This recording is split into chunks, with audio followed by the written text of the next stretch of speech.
Her daughter was starting kindergarten, and Nicole Solas wanted to know what her daughter was going to be taught. Well, in the past, that was a sensible question, right? You could request things from your schools, but no, things are very different now. Nicole was stonewalled, bullied, and eventually sued by the teachers union. Her story is coming up next. Welcome to the Moms for America podcast. Each week, special guests tackle the issues facing the moms of America today. Discussions include personal stories and advice on how moms can build a strong foundation of faith, family, and freedom in their homes and country. Hi, moms. I'm Debbie Curlitis, your host, and thank you once again for joining us. Welcome, mamas. We always here at the top of the show want to invite you to subscribe and like our podcast. I do tell you this because we continually get slapped from YouTube and they are trying to censor us. So please share our information with your mom friends. We are on all the platforms and we do have great information every week. I also want to invite our moms that are listening. If you haven't joined the movement here at Moms for America, come join the sisterhood here. We are a great community of moms all across the country. We're united and we're fighting for our faith, our family, our freedom, and the Constitution. So I do want to invite you to join Moms for America. Check us out at momsforamerica.us. Sign up there for the newsletter, get our information, and become a part of our family. We love our moms all across the country. Also, if you have an idea for the podcast, would you please email me at podcast@momsforamerica.net. That's podcast at momsforamerica.net. I would love to hear from you. Any suggestions you have or feedback, I would love to put that in the roster here for some possible guests and topic discussions. Well, on to today's program. Like so many of us, Nicole Solas is a mom who wants the very best for her children. She also has something that many of us don't have, and that's a law degree. Well, Nicole is a lawyer who stopped practicing law when she became a new mom because she wanted to stay home and raise her children full time. When her daughter was getting ready for kindergarten, Nicole called the school to inquire about the curriculum. Well, guess what? Now she is a defendant in a lawsuit brought by the teachers union. Well, special welcome, Nicole, to the Moms for America podcast. I'm so glad that you're joining us. Thank you. I'm so happy to be here. Well, you are a powerhouse mama. So first, we always just say to our moms, would you tell us a little bit about the family? You know how the girls like to get to know the girls. Yes. So I'm a stay-at-home mom in Rhode Island. I have two kids. My daughter is 7. My son is 4. And I have a wonderful husband named Adam. Yeah, good plug for the man. And good for you. You're busy, I know. Let's talk a little bit first before we get into your story, which is incredible and actually inspiring too, because it's moms like you that are making a difference all across the country when we hold our schools accountable and ask questions about our children's education. But I like to kind of set the stage a little bit because you and your husband are both highly educated. You've trained as a lawyer. Your husband's a college physics professor. So education to you is very important, clearly. Yeah. My husband, especially, he's always doing like physics activities with the kids at home. And, we were both avid readers. And so we were really looking forward to our kids starting school. And we were looking forward to being really involved in their education because we know just from our own experience how important it is for parents to be involved in kids' education if you want them to succeed. Perfect. Right.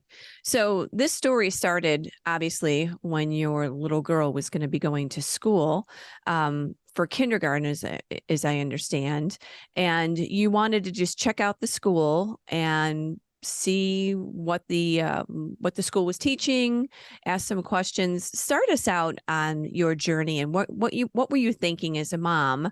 Because most maybe moms out there don't do this, but why did you? I was just thinking it would be totally normal to ask for a tour of the school, to go see it beforehand, make an enrollment decision. I mean, we really couldn't afford private school, but I still wanted to, possibly enroll in the charter school if we wanted to. So I just called the school to ask lots of questions, including like, what's your enrollment in kindergarten? What are you teaching? And then at the end of this phone conversation where I just called the principal, I said, oh, by the way, are you teaching all of this political stuff that I hear about in the news, like gender ideology and anti-racism or CRT? And the whole tone of the conversation changed. The principal told me that they don't call children boys and girls starting in kindergarten, that they embed the ideals of gender identity into the classroom starting in kindergarten. And then when it came to CRT, they said that they teach a certain line of thinking about American history. And an example of that is that in kindergarten, they ask kids what could have been done differently on the first Thanksgiving. So all of this was shocking to me. And when I asked more questions, like, well, why do you not call kids boys and girls? The answer was, well, it's a common practice. And I said, well, what's a common practice?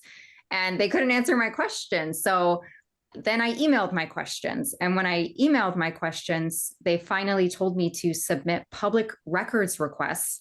And they said it's because I had so many questions, I had to go through this formal legal process to ask any question, including getting the curriculum. So I had to submit a public records request just to get the curriculum and get any question answered.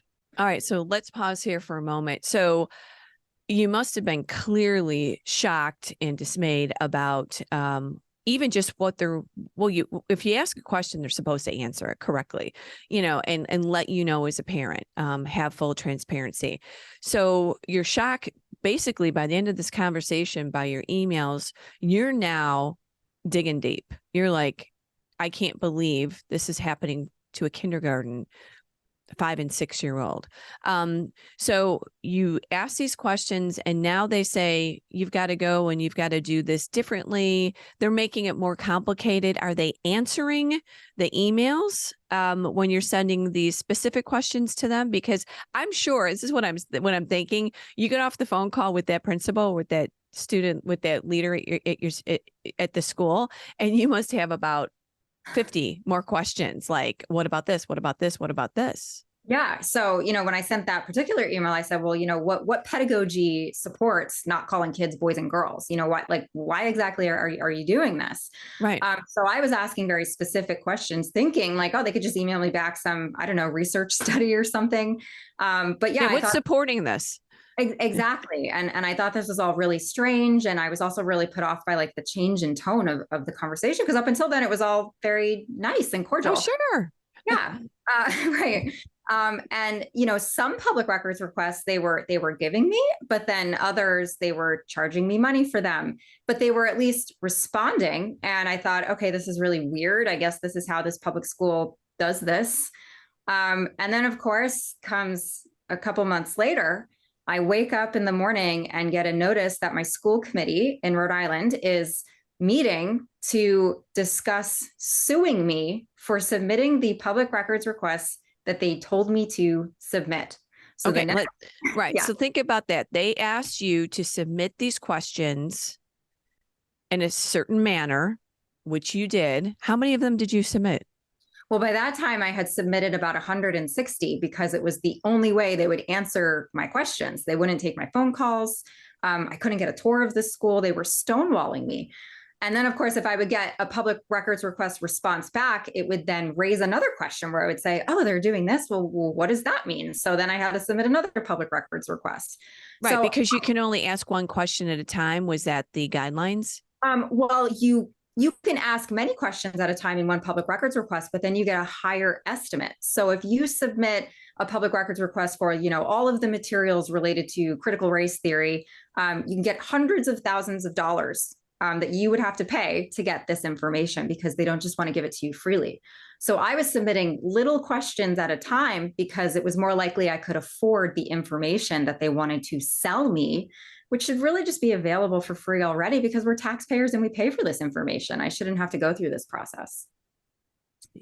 So now you just ended with it. You said you've now gotten a message that you're going to be sued. Yes, the school committee put out a public agenda and it said, we're going to discuss or take action on filing a lawsuit against Nicole Solas for submitting 160 public records requests.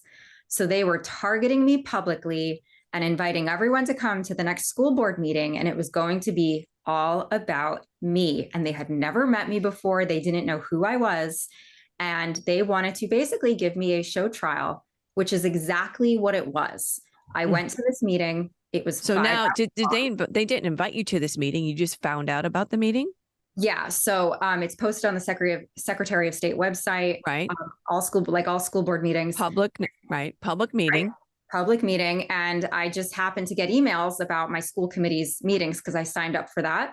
And that was the only way I found out about it. They didn't send me any kind of other personal notice that they were going to discuss suing me at this meeting. So it's really not even that they just wanted to maybe have a discussion with you or answer any of your questions or help with any transparency or, just satisfy a mom that's trying to bring, but this is what's happening in school boards across America. We know this, but Right. too bad they mess with the wrong mama here. So you show up. I show up and it is a 5 hour long meeting with hundreds of people. They had put my public records requests onto a big screen, organized them into various categories as if they were presenting evidence against me. And they were showing all of my very reasonable public records requests as if they were very bad. At one point, the chair of the school committee read off my public records requests, which were, what is the budget and cost incurred by the school district for anti-racist training of your teachers? And I thought, well, why is that bad? I want to know how much this is costing. And so they were really surprised, I think, to learn that the audience was not on their side. At one point, they said, "Well, we want to hear from this mom in the audience," and the audience cheered because they wanted to hear from me too. And when that happened, the vice chair of the school committee said she felt unsafe. So here they are trying to retaliate against me. And I turned the tables on them because I invited media. I recorded the whole meeting. And now they were the ones that were the bully. And they were trying to make me look like I was the bad guy. And, they convinced some people that I was a bad person because they had people speak in public comment against me. I had of course. Right. Yeah. One high school graduate who I never met turned to me in the audience, said, "Your ancestors skinned my ancestors alive." So this is how they're teaching equity in my school district. They're teaching racial division and hatred under the banner of, kindness and compassion. So it was a show trial. They decided not to sue me. And I thought it would all be over by then. But then 2 months later, a constable comes to my door with a lawsuit from the teachers union, who is now actually suing me for submitting the same public records requests. This is a scary place, isn't it? In America, where these organizations, these movements can, teachers, unions can now sue parents for asking questions.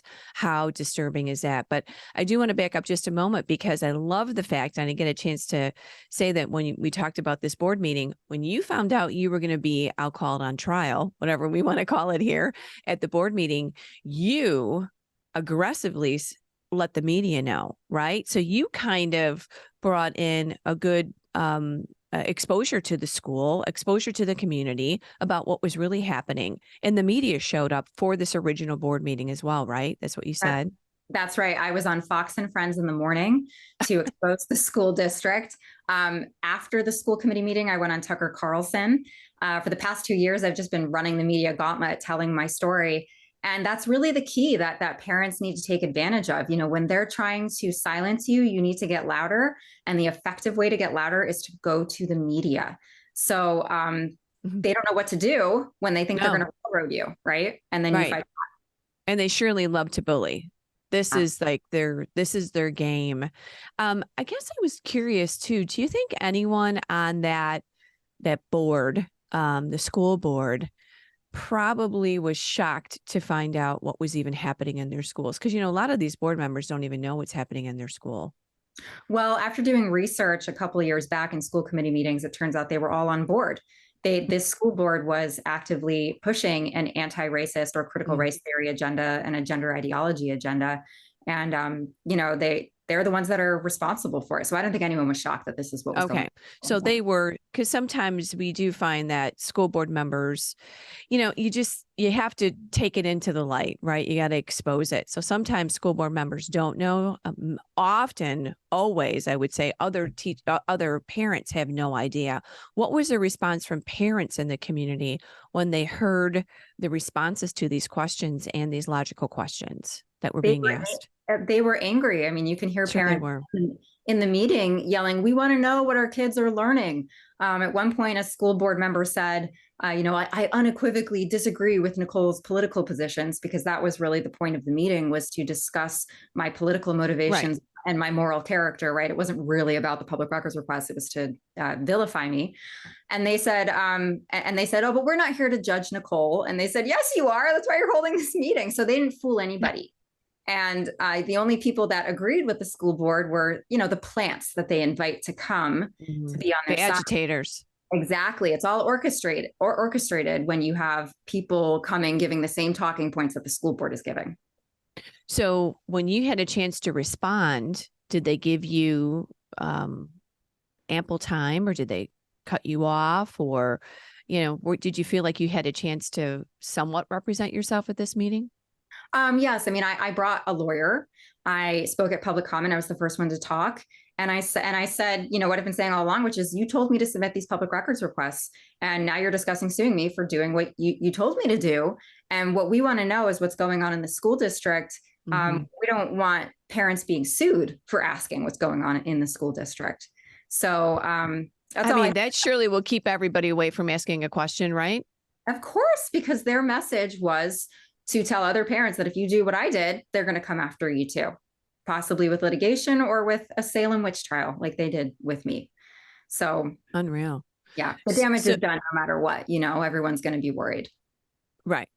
But a lot of people are inspired by your story, and they're asking these questions at their school, and they're fighting back. So the original lawsuit from the National Education Association, that was dropped.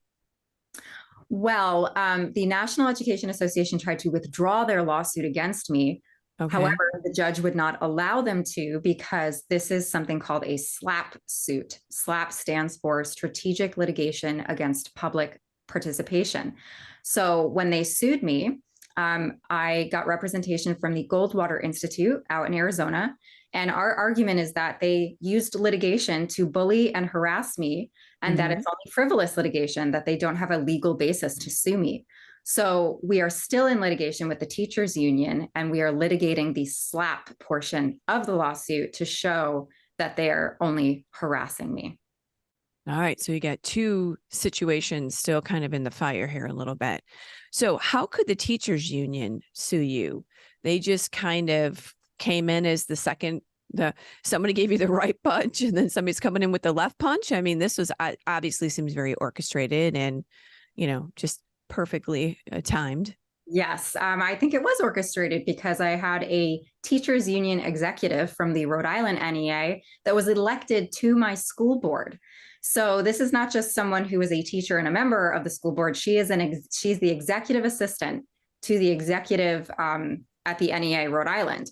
And so she's sitting on my school board, and then suddenly I get a lawsuit from the NEA. Well, gee, I wonder how that happened. Right. So, of course, we believe that this was orchestrated by the school board and the teachers union working in concert to bully and harass me in order to stop my public records requests. Their argument, first, I think what I can clear up here is that anybody can sue anybody for anything. It can be a frivolous lawsuit. You can go to court and file something, and then the other side has to come to court and actually say, well, this is a bogus lawsuit, and they're just doing this to bully me. So when people say, well, how can they sue you?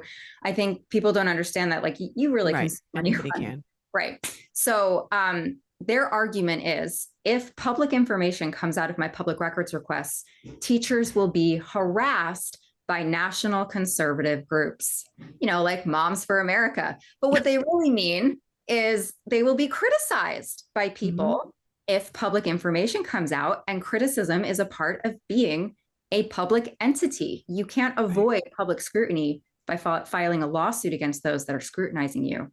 So I think that they probably wish they never did this lawsuit, because it's been going on for 2 years. And my goal is to hold them accountable, to show them that they can't railroad me and my family, and they can't do this to other parents either. Yeah.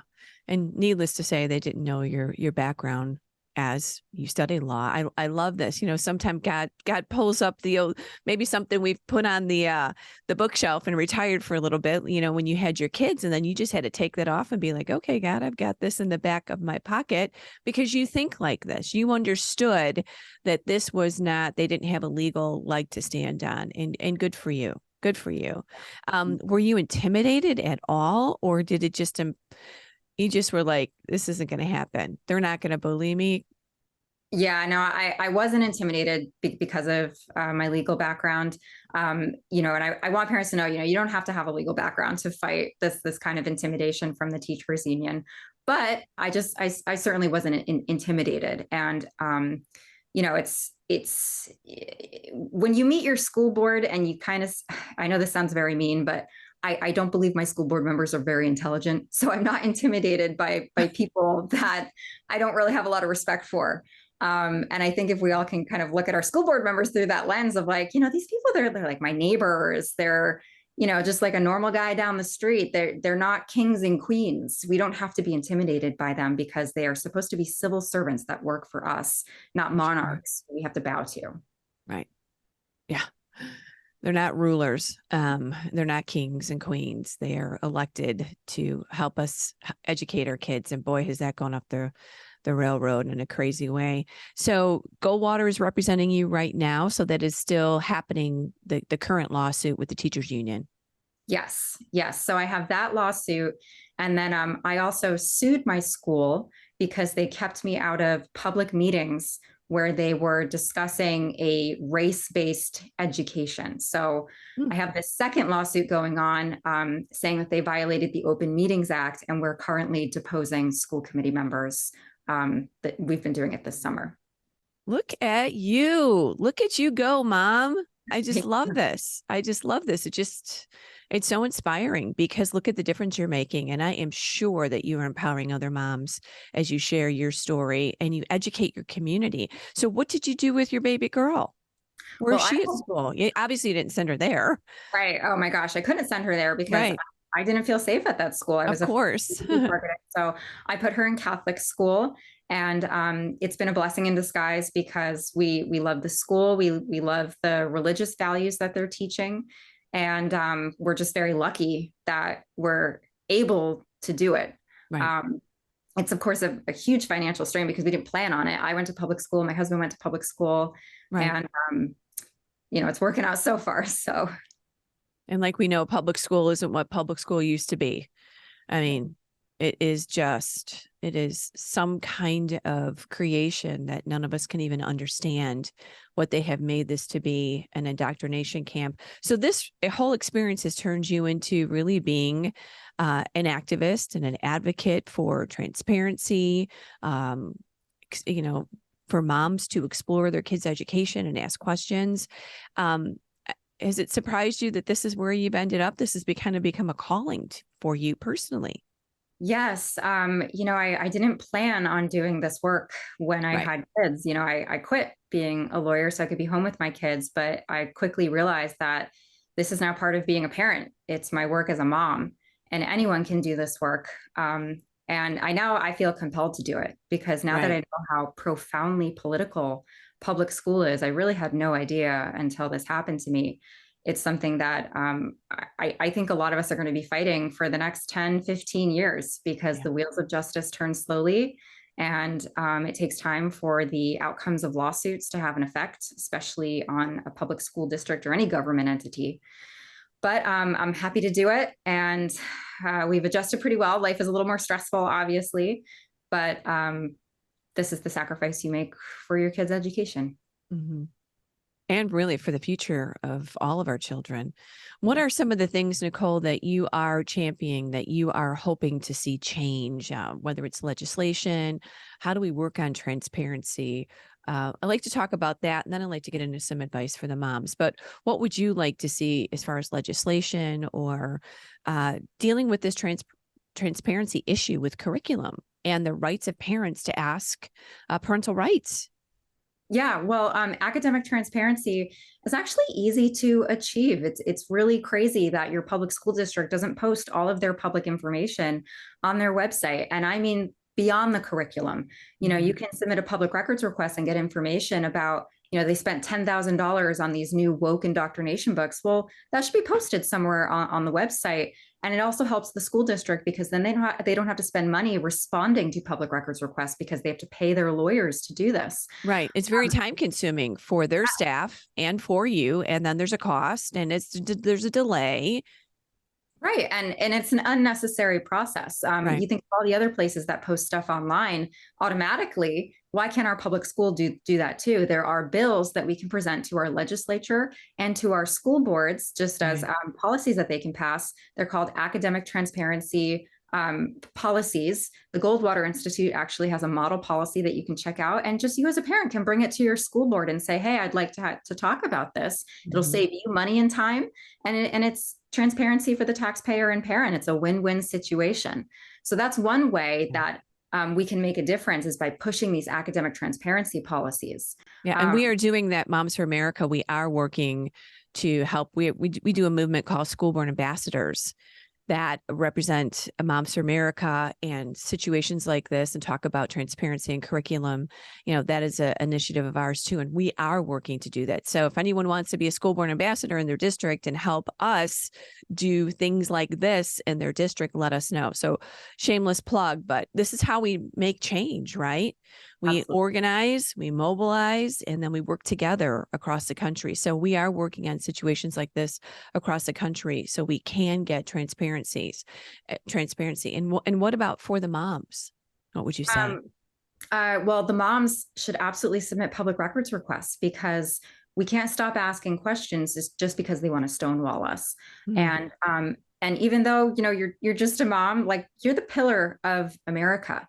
Moms make families, and freedom is for families. We're the ones that create the character of our country. And if you want your education to remain free, then school choice is another policy that needs to be passed across the board in American school districts. And the way that you can do that is start calling your legislators and saying that you're not going to vote for them unless they present school choice bills. We all support it, but we have to do something to take action and push it. Mm. Do you think there's hope? You talk about this all across the country with moms that have run into situations like this.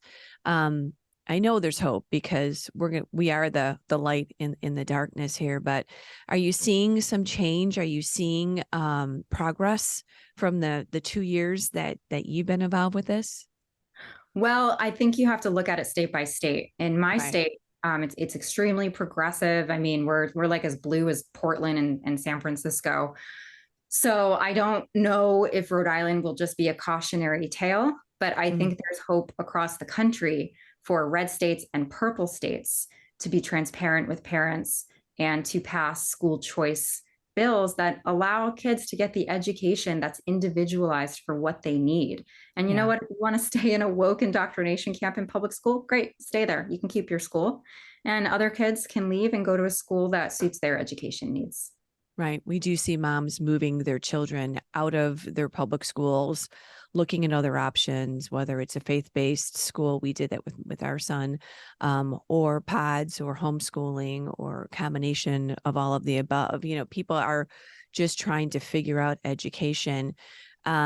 Your words about staying in public school, I know that was a challenge. That's why you went down this road. Is it really possible right now?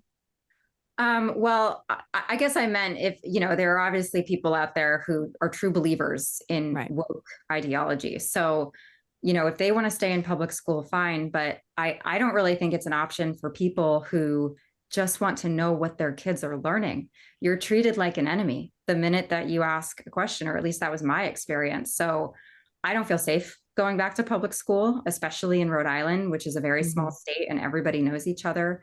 And for me, it's just, it's not an option for my kids. Actually, I'd like to just have you, would you mind just giving us, like right now, if a mom's listening and she's like, well, I haven't called my school yet, or I've inquired, but I haven't really called with direct questions to the principal like you did. What would be the top 5 or 6 questions that you would call and discuss right now, as school is starting or just started, just to inquire? So kind of what would be your main ask? Definitely start with gender ideology. Ask your school, do you teach anything related to gender identity or gender ideology at all in any grade? Usually they don't have set curriculum, especially for younger grades. That's what my principal told me about kindergarten. But because they embed the values and they do it in common practices and exercises, that's why you need to ask your question like that. Do you do anything at all with gender identity in any grade? Okay. And then ask more questions. If they say yes, say, well, what is it exactly? And, the next question is, have you done an equity audit? An equity audit is where they hire a third-party contractor to examine all policies and curriculum at the school under a race essentialist lens. And then, of course, inevitably they say, oh, well, your school is systemically racist. And here's all of our recommendations to inject all of this racist indoctrination to fix the problem that they've diagnosed. So get the equity audit, get the cost of the equity audit. It's usually you can find that with an RFP. It's a request for a proposal, and you can see all of the outside vendors and what they wanted to charge for their equity audit. Right. Ask them if they keep secrets from parents about a child's gender identity at school.